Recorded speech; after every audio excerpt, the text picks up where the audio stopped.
everyone. Today, there is some pretty sad news in which I do not have a long desk anymore. Therefore, I have a very compressed area of a desk as of what I have here. Now, of course, you guys can't see it, but by all means, this will be complicated in many ways. So, it's undecided whether or not there'll be fire damage inflicted to Garrett, but by all means, if I'm gonna do the Tabasco thing at the end of the video, I'll do any means. But let's just continue. So, as the inventors have wandered through the areas of the Scorched Woods, Drake wants to speak to the group first. Speaking and telling them that, wait, do you not understand what's going on? Do you know how bad of a situation this could lead to? Lord Ezzy is dead. We have avenged the creatures that have been feared under his name, my species, for all it's worth. Us satyrs, we have feared him too. And he also points to Nora and says, even her species, she too was also threatened. Nora tells him that, no, Lord Ezzy was not a threat to the mer people of any way. It's okay. The only person that we had feared was Xander. He was the one that had frightened us because of him wielding the fire elemental to burn the other land itself voluntarily. If anyone is to fear, it was Xander, not Lord Ezzy. And Drake is like, yeah, but still, don't you understand that I've suddenly in some way bored out with Lord Ezzy dead, now that it comes to Lord Xander.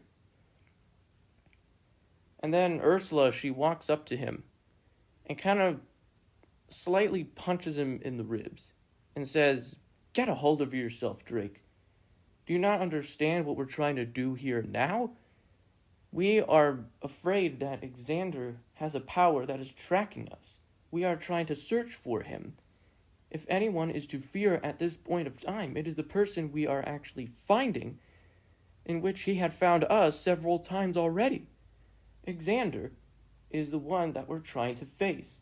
He is an enemy to everyone. He has infiltrated the entirety of Kingdom Tar, something that Lord Ezzy has not done in a long time, and never has, and never will. And then suddenly Marita asks to the group of what she thinks, saying, wait a minute, Xander has the power to track us, but what if Xander is trying to track that of a particular person, one that he has had a previous floral with, if you know what I mean. And then, in some way, the group suddenly looks to Garrett. Me, Garrett says. Me and Xander have not even met yet.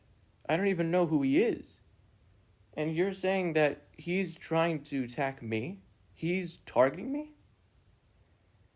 Ursula, she says, no offense, we're not accusing anyone at this matter of time, but for safety precaution, we think best that with your history being undetermined, we think that this keeping you might inflict a danger to our group as we know it. Therefore, the best we think of doing in case of this emergency time is to separate you from us. And Garrett is like, but if he's really tried to target me, don't you think that this is what he wants? He wants us to be separate from each other, that we'll be separated, giving him an upper advantage to kill me. Drake says, well, there's a way of fixing that. It appears that the Scorched Woods was not only under the protection of the wizard kind. For now there has been, of course, a guardian that has been here somewhere after them. Which is? Garrett asked him. And then Drake the Satyr, he says, this guardian is a unicorn. And like other unicorns, has protected the likes of nature as they know it. But from the looks of this forest of the Scorched Woods, we are undetermined as to where the unicorn is. If we send you to the unicorn, the guardian of these forests, we think it might be that of good option, if ever that Xander would kill you. And Garrett, he asks, what about you guys? What are you going to do? And then Ursula, Queen Ursula, she says, we'll buy you some time. This forest is filled with such nasty creatures under his power. What we need to do is to attack what is weaker, in which he has created first. And Garrett is like, you know what? You guys are right. This is probably the best of the plan, so therefore I cannot endanger any of you. If I find this unicorn, trust me, I will find Xander, and I will find a weak point to his conquest. And so, as that unfolds, the group separates. Merida, Ursula, Drake, and Nora have now parted from the main character, for now that Garrett must move alongside in means of wielding the unicorn. He is not proud of this plan, though he wishes the best in which he'll save the group, whatever means necessary. He does not wish in any way to endanger them, especially Merida, for one in which he had just brought Merida along, and after all this time she has been permanently traumatized to the bone. Therefore, out of any of the group, he worries for Merida the most, out of anyone. As he moves farther into the forest, he manages to... let me see this. He's still not really much in search, though he's still doing what he's trying to find next. Let me see this. He does manage to find somewhat of a tunnel system, one in which leads underground. As he enters through this underground system, he discovers that there are a few strange, abnormal creatures that also dwell deep into these areas.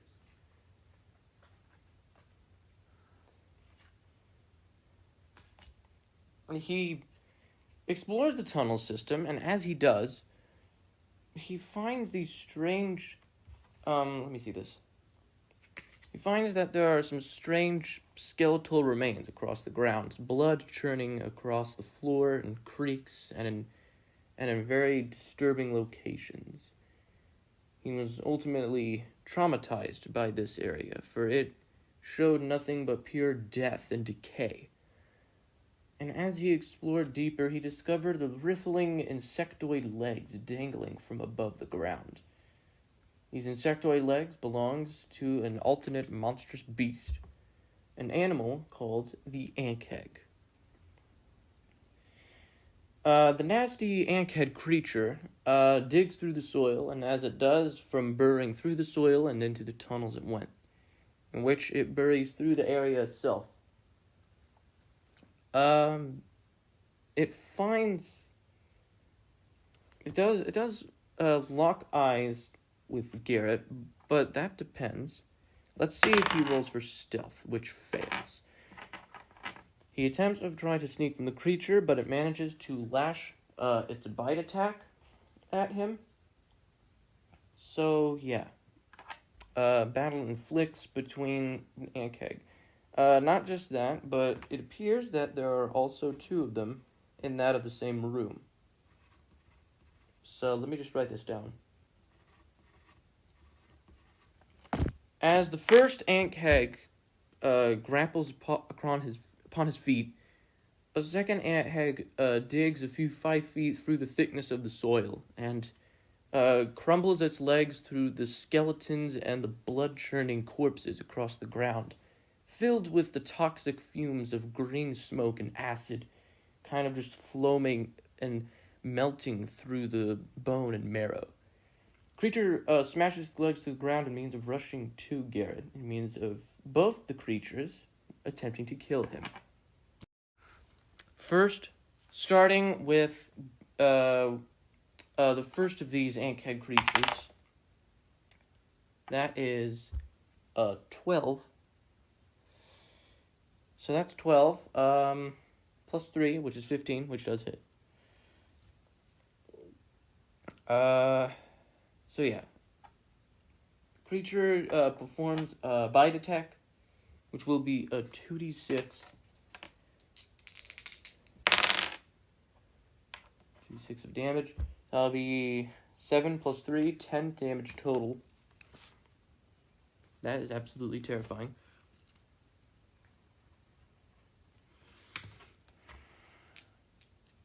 Plus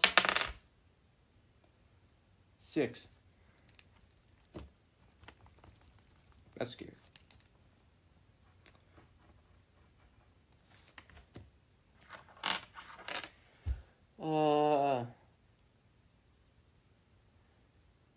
Okay, let me see this. So,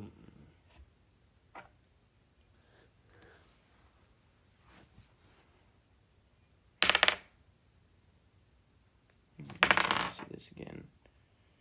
Alright. Garrett fails to escape from the Ankag's grasp, and as he fails the escape, the creature has its nasty ant-like jaws collapsed across his leg and grapples him to the ground. That being said, he's now grappled. So yeah. Garrett cannot move. Next up is, the other creature. Well, actually, no. It's a few feet away. So we're going to do with Garrett Strike next. Natural 20. Alright,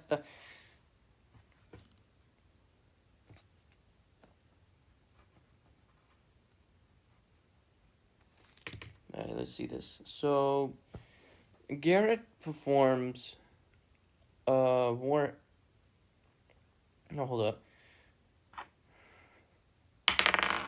Okay, that fails. You know what, let's just say that he does that.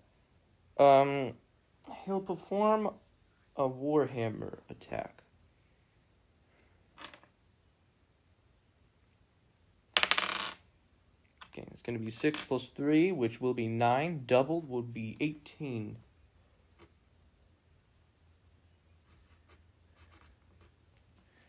Eventually trying to attack the creature that is grappling his leg. So, yeah. Okay, next up would be the enemy's turn again. 7. One of them hits. It's safe to say, yeah. The other creature performs another bite attack. As it does, this ultimately drains Garrett to 0 HP, and has also bit his arm as well. Not like cutting it off, but you know what I mean. With now that of the two Ankags trying to pull him apart. Let's see this.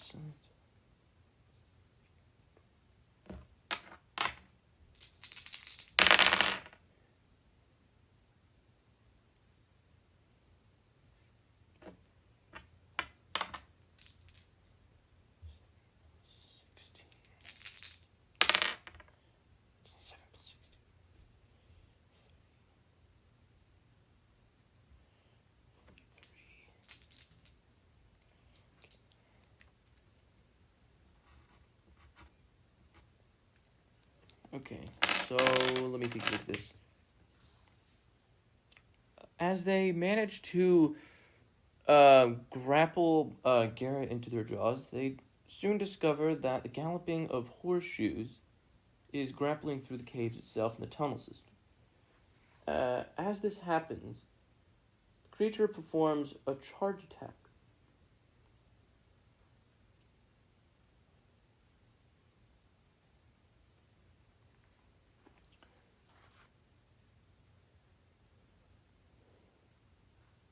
So, okay, let's see if it hits them. Hits! As this hits, it manages to duck It appears that a unicorn gallops right past the head of Garrett, and as it does, plunges its horn into one of the ant eggs.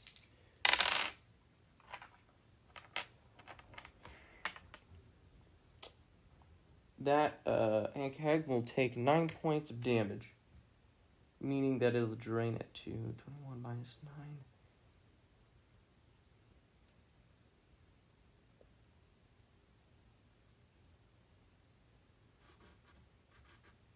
So that drains it down to 12, and Ankeg has to roll on a 15.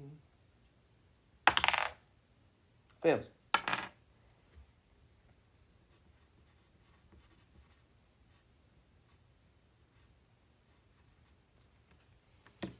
So now, that one is prone. And as a bonus action, we'll perform a hooves attack by kicking backwards from its body.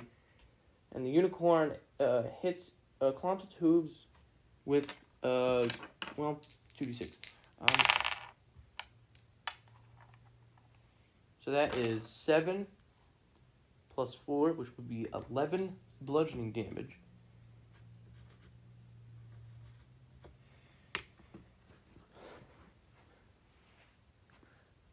So yeah.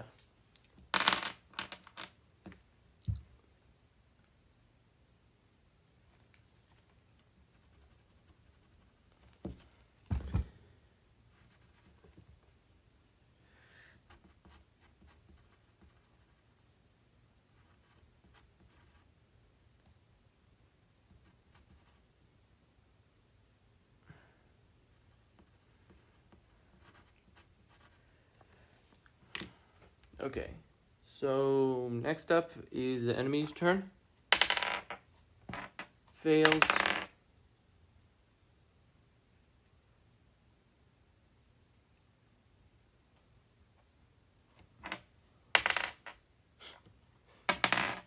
Yeah. None of them hit. Unicorn's turn is next. Fail. My god, dude. You kidding me right now?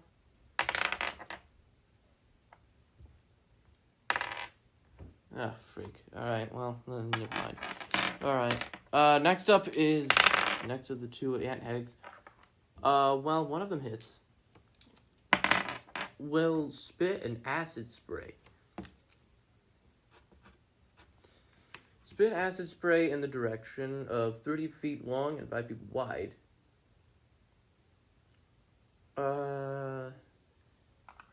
Unicorn must use a dexterity save throw. Succeeds. Take half damage of a 3d6 of acid. So that'll be 4 and 1. And then that'll be 7.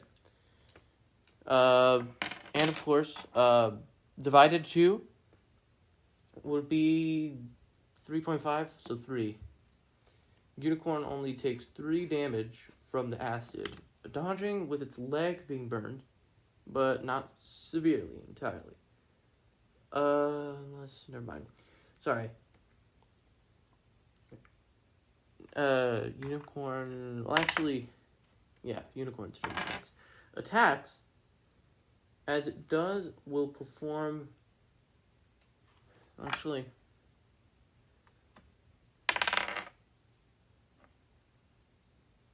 yeah. A unicorn will perform another hooves attack. And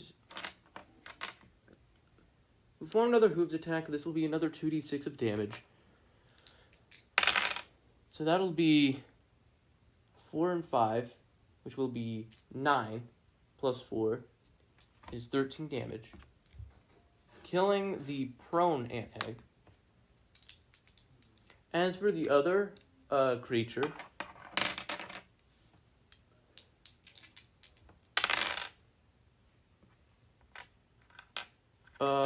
nine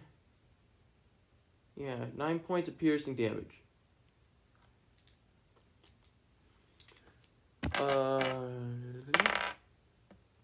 failed. Okay, so that will drain it down.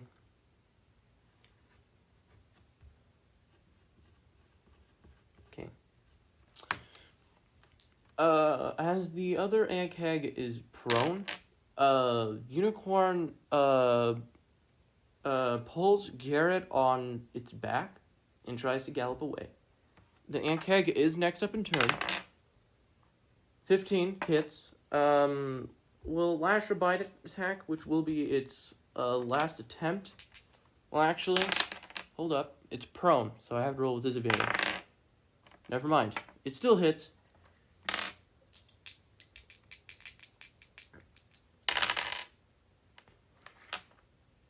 So that's going to be...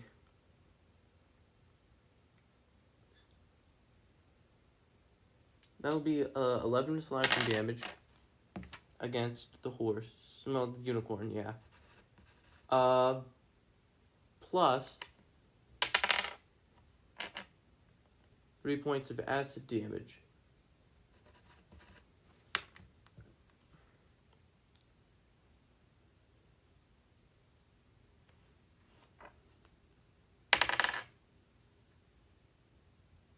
My goodness.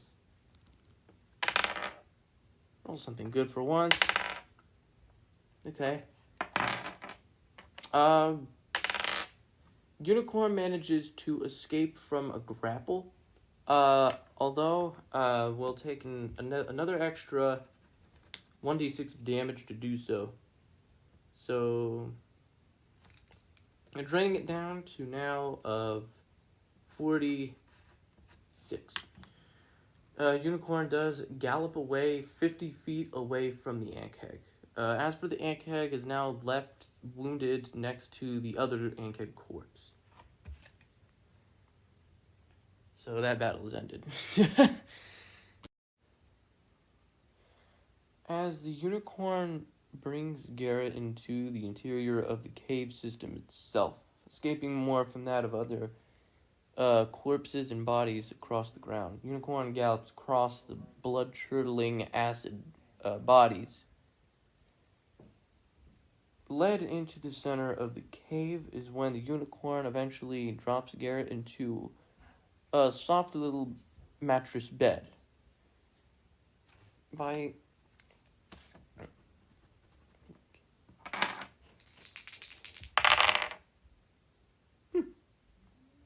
That's cool.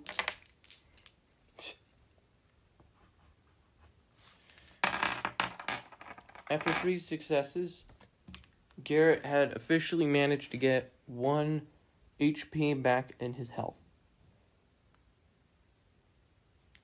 And then,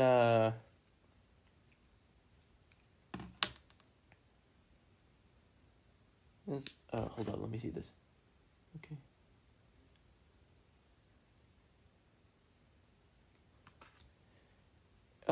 Garrett wakes up from the bed in which he is put upon. The unicorn comes back with its mouth, its teeth, holding a tankard of beer, dropping it next to him. And then, in some way, its appearance is more grayish, very old in some way, not as beautiful as you'd hoped. Garrett asks, so you're the unicorn that they've been talking about? And then the unicorn says, yeah, I'm the unicorn of this forest. It said in a very deep voice, and eventually galloped across the other side where there's a campfire. The other side of the cavernous area, with the colors of the soil itself being that of part of gray stone, and then the other half being, of course, the thickness of soil being brown dust across the ground, as from the effects of creatures that burrow.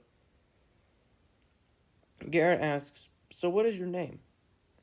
Unicorn says, my name is Slouch the Unicorn, the guardian of Scorchwoods. Well, used to, not anymore. Eventually, the unicorn, Slouch, moves across the other room and licks its tongue into a tankard of beer, eventually resting its body onto a ragged ground filled with the soil, one in which had a mattress more like a blanket, strayed more across the other side of the corner of the room. Of course, apart from the mattress, this one was just on the ground, being that of a blanket that was pretty thin. Garrett asks, "Well, you're not all of what I had expected." Slouch said, "Well, of course. Apart from any other unicorn, I was one in which had failed its duty.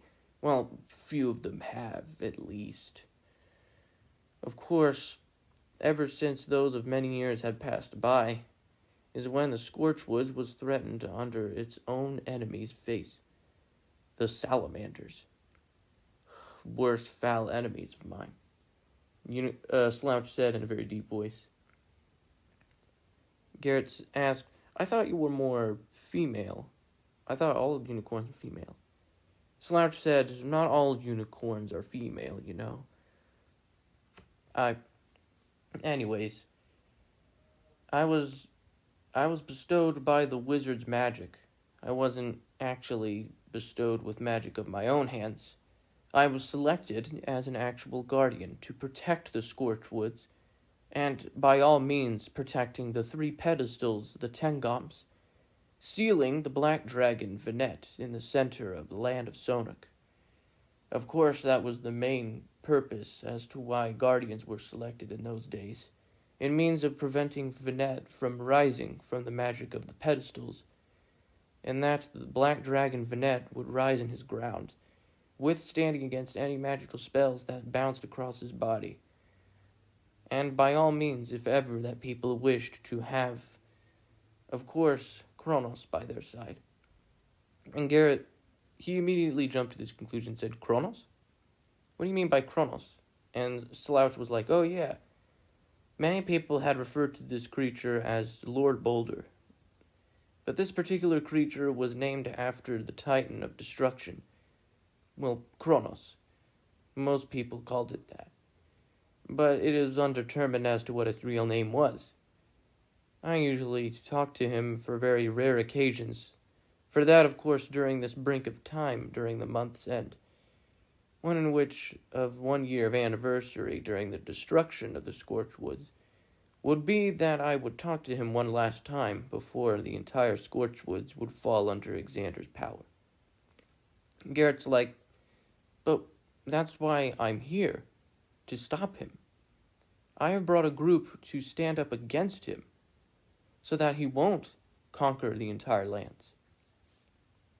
And Slouch is like, Xander's not alone, for he was setting off in means of wielding elemental stones. It was just that Venet would have to select apprentices, one of them in which would rise to that potential. Well, of course, from what you and your group have been through, in which the other apprentice had died in the hands of creations of Venet's breath. And trust me, I should know, because in these tunnels, Venet's creations, the gelatinous cubes, have slithered around here, burning people's corpses and leaving their decayed and melted skeletal remains across the grounds. And Garrett, he's like, "Wait, so those corpses in the tunnels, they weren't just from those ant head creatures?" And Slasher's like, No, those were the remains of gelatinous cubes, is what I'm telling you. All of nothing but shields, skeletons, swords, everything just dropped to the ground. Venet has twisted the entire tunnel system and consumed any trespassers who'd crawl through these tunnels. For I of which were afraid of these creatures, and I too would have been engulfed." And Slouch reveals that one of his legs is severely wounded, almost so wounded in which there are mechanical lines and belts strapping for him to stabilize his leg for him to run better. "I'm so sorry," said Garrett. "Don't be. Your group is under perilous danger. If you want my help, I could help. But when it comes to the salamanders, I don't want to get my body burned into smithers. That is why I might assist you, but for a small amount of time. And not only will I join you to assist you, but of course that of the death of Vinet's other apprentice, Lord Ezzy, the Knoll Pack Lord, in which he had struck fear to me, though not as much as the salamanders. For with his death, and the destruction of one of the elemental stones, being earth elemental, in which I am not as afraid as I'd hoped.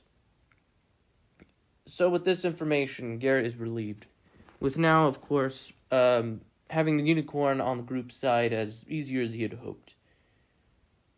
Eventually, they set off outside, discovering that Merida is surrounded by many corpses of ogres and orcs, and, interestingly enough, ghasts, of course, their corpses strewn to the ground, blood churning everywhere like rivers. Dear God, what happened? Merida, she said in a very deep voice, "You guys, you must be careful. For that Xander is suddenly rising as bigger as we had hoped. It appears that there is a threat far bigger than we had hoped of." And Slouch, he knew about this. He was like, "You see what I mean? Xander is not just accompanied by the elementals. For it is, of course, that Vinet's forces, gelatinous cubes, might have tampered in the outer world. Therefore, we have to fear for his conquest, both Xander and of his master Vinet, in which had corrupted him beforehand." And they do see that that there are creatures that are moving in a certain direction. Entities in which are encased by a metal body of shiny iron, and flames erupting through their head like fire. Wielding weapons in which also, like their hair too, of course, being set aflame in giant orange flames of fire. "So what are those metal things?" Garrett asked. But then suddenly Merida, she knew of this too, and said, "These creatures, these metal things, are being constructed in Taurus itself, which is why they had accessed the kingdom in the first place. These fire creatures made of metal, they're called Aziers.